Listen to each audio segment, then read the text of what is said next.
pushes you in a direction that is comfortable. The mind controls everything.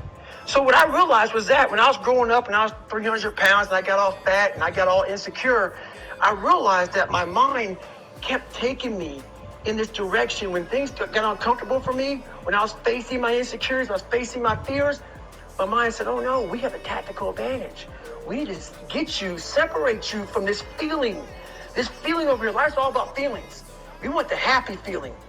We don't want that feeling. Hey, yo, we got two legends on this game, bro. Why am I here? And you don't have any, so you can't answer those questions, so you leave. Oh, yeah, you got I started realizing that if in that moment, you can answer those fucked up questions, and you are now in charge of your brain versus your brain ruling you, that's where all that stuff comes from. So the 40% rule is all of that. You get to 40%, your brain says, we're done. Let's roll, man. This is starting to get painful. This is uncomfortable. So you sit down. You have to figure out ways, and everybody's different. That's how the book kind of talks about, like, we all have these things about, 5 steps to this and 4 steps to this. It's a lot more than that. That's all bullshit. It's a practice that you have to, it's a habit. So if you know that at 40%, I'm feeling pain. At 40%, I'm feeling pain. That's where the 40% rule kicks in. Now it starts. Okay, I'm feeling pain. My mind's saying all this shit to me. It's saying, get out of here, run, flee. The fight or flight kicks in. Okay, we're done. We're not good enough. It starts telling you all these things. You start to believe it because the mind controls all. This is the time where you have to gain control back of your mind. It's okay. Let me see if I can go 45%. And once you start giving yourself more and more hope, and start realizing, okay, the mind starts to be, okay, I wasn't ready for that pass, bro. Right, and you're going left. Shit. You start then controlling your mind. Start finding more in yourself, and then it goes from 40% to a lot. What if we could go back to the beginning? Who would we be? Further than that. But that's the start of it, though. Get to the spot where your mind is saying stop. Wherever that is, you gotta get there first. And then that's when that shit starts to work for you. You gotta control yourself in that moment. A lot of people can live with themselves. That's the first thing. A lot of people can live with themselves, look in the mirror and say, I'm okay with being afraid. I'm okay with going on this easy highway over here. The easy highway has all these fucking signs and shit, directions, how to get somewhere. And you have to first be uncomfortable with how you feel about yourself. With that voice that a lot of us like to run away from, we all have it. We all have that voice that say, hey man, you're kind of whipping out right now. You're kind of being a little punk right now. But a lot of us say, okay, that's okay. It's okay to tell these little white lies to ourselves. So we first have to face the real you. The real me is David Goggins. The real me is a guy looking at you right now saying, I don't want to fucking be on this show right now because I used to stutter as a kid. And I'm afraid of that. I'm afraid that here in a second, I'm going to start fucking stammering and stuttering, and the whole world's going to know that I have all these issues. But that's when I see right now, okay, Goggins, you got to go on this fucking show. That's Goggins. Goggins is saying, okay, David Goggins, you're a punk. Life made you this way. We can't live like this. We can't live in fear. We can't live in judgment. We can't be afraid of what the fuck people right now are looking at me saying about me. We cannot be afraid of that. That's Goggins. Goggins saying, fuck all of you who don't like me, who don't want to. And that person then comes in. Good shit, yeah. But you have to be David Goggins and say, man, I'm afraid of this. I'm fucked up here. Life made me this way here. I stutter. I have these issues with reading and writing, and I'm fat and I'm insecure. You have to face that in that dark room. In that dark room is who you are. But in that dark room is where you have to create another human being that walks out of that dark room to face who you are. That's the only way you're going to get over all those things. You have to create someone else. Not like you have two different personalities. It is you. But you have to find strength. And that visualization of almost me cracking out Goggins, like almost like that Superman cape, like I'm coming out a different person who doesn't give a fuck about anything, who doesn't care about being judged, who knows I'm weak, who knows I'm afraid, who says whatever you think about me, take it, whatever, I'm here. That's Goggins. In the dark room, You face yourself. You realize you want to be better. You realize you don't want to be this weak, insecure person in the world who has all these problems that we all have. We all have. What, Olive Social media is a Garden? great platform to tell you who we want to be, not who we are. So that's what that darkly miss. A lot of people say that nothing's impossible. Shit, I even said that nothing's impossible several times in my life. I lied. There's a lot Shot, of things that are JR. impossible Let's for go. you. Come on. What happens No is, mistakes. when we come across something that's very hard and we try it once or maybe twice, we then say, we're done, we can't do it anymore. Before you say something's impossible, do it and do it and do it to a level that people think that you might be fucking crazy until you say it's impossible. I'm tied up, hands and feet. I fucking hate the water. I sink like a fucking rock. But this That's is the one cash. thing that almost Let's go, stopped me. nigga. Get the legend. Hey, I'm saving that clip for us too, man.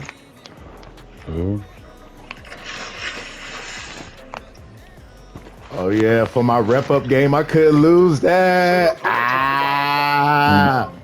I'm post that on YouTube. And I fell back a lot. I fell back in this fucking hole of life. Hello. The second you think that you've And I got my overcome it, pro you climb status. Everest, Let's you go. know that last hole, and life will say, not today, motherfucker. It'll push you down.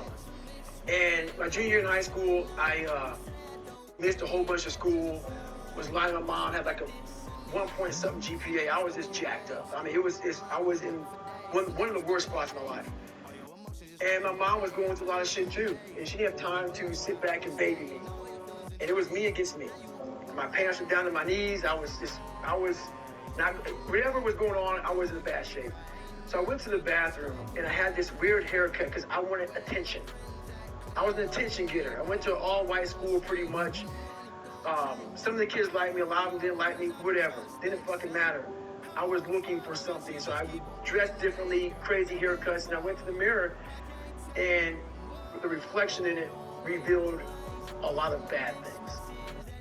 A lot of things that I was hiding behind the saggy pants. And I'm looking at myself in the mirror going like, God, dog, dude, you are something else, man. Like, you have created a character.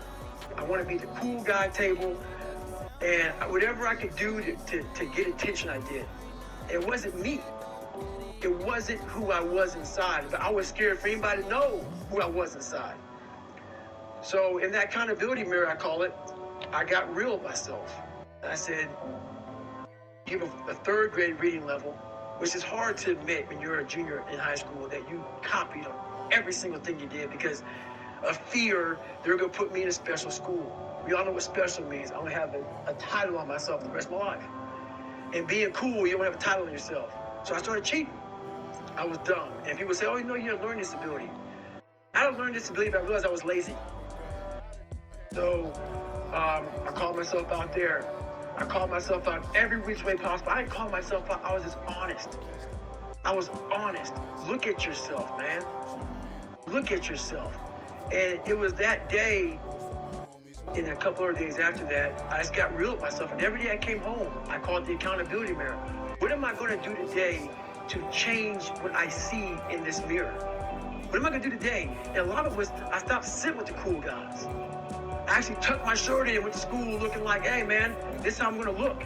If you don't like it, so be it. I had to really wear this layer of skin. I had to develop a really callous skin on me to take whatever you're going to call me, you're going to call me. Whatever I'm going to be, you know, I want to geek, but whoever I am, you're going to see me. You're going to see me for who I am, because I need to change who I'm not. And that accountability mirror just became raw. And when I became fat over the years, I fell back in the hole, I called myself fat, because I was fat. And people don't want to do that. They want to say, oh, don't call yourself fat. Don't call yourself dumb. If you're not real and raw with who the fuck you are, nothing's going to change. And in this nice new world that we live in, we want to hear, you're just a little big. No, man, you might be fat. And it's okay to hear that from yourself and from everybody else. So that's where it started at. And it's raw. And it gets ugly sometimes with me in that mirror. But I'm also proud of myself to be able to tell myself that and then fix what's in that mirror. So the first thing about it is, once you realize it, and you have to realize it, you got to call yourself out. addressing it is very small. It's like it doesn't go from like one morning this way, next morning I wake up and presto, 5 steps to greatness. No, it ain't that, brother. You read my book. This is hard work. It's every day, like right now. I had to be honest with you, man. I'm even shaking right now being on this show. I'm a big time introvert. How you address it is you face it.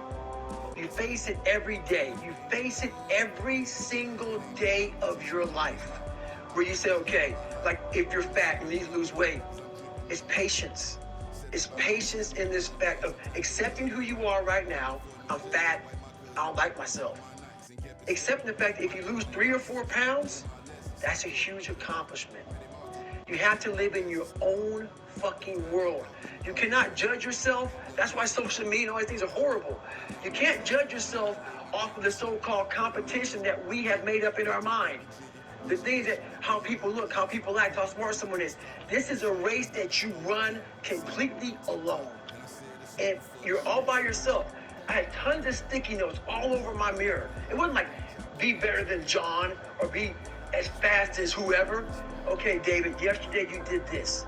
Today, our next goal for the week is this. So I had a year goal, weekly goals, daily goals, hourly goals, and the big goals, I lied a lot growing up. I wanted to be accepted. One goal was, let's go one day without lying. Let's go one day, and then when I would lie to somebody, I would say, hey, man, now I had to go back now and apologize. Say, hey, man, I lied to you. You know how hard it is to go back to somebody and say, I lied to you? Hey, man, you know what? Back there, I lied to you. What y'all doing? I was really jacked up. So I figured out these ways of total accountability. Like right now, I had to run this morning before I talked to you. Because why? That's what I'm about. I'm about mind, body, fitness. A lot of folks JR, what the hell you doing? Shit about, hey, I'm going to change your life. I'm going to do this, I'm going to do that. Watching them weak ass Are you videos. accountable for what you're doing? Are you accountable? You can't hear me? I mean, to the Yeah, I T can now. for what you're saying. My bad, Matt. I am. And that's where it started. It started with Y'all still playing twos? accountability of, Yeah. let's not lie today. Let's tell people the truth about who you are. And when you can get on and tell someone, like I'm doing right now, exactly how fucked up you are, that's the goal in life.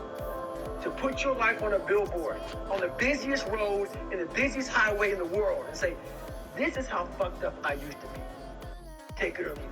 When you really sit back at your life and you are in that dark room, and you're looking at where you started from, and you tell yourself, God, dog, man, my mom is this way, my stepdad got murdered, my dad beat the shit out of me, I can't read and write to save my fucking soul, I've lied about it to everybody, I've cheated on all these tests. I've seen every road in this here land.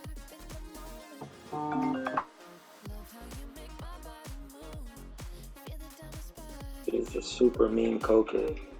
Who? Sarah. Sarah Bums. Yeah, she's Used to come up to me all the time. She goes, please just let me get a little bit. Fucking give it to her. Yeah, for $20 fucking. I used to hang with all these motherfuckers. Especially You know in the LOD. morons. Or the morons. Who you talking? Jackie and Ellie. Yeah. I asked you that one night and you said no. Everybody. We always chill at the house on 302. What's her name's house? Playing basketball. I don't like those. I used to be friends with Jackie and Ellie, but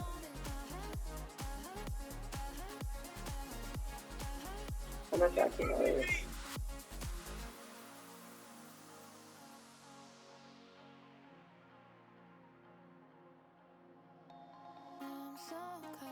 You get other 2 nurses that work, so $100,000 or $1.5 million. So good.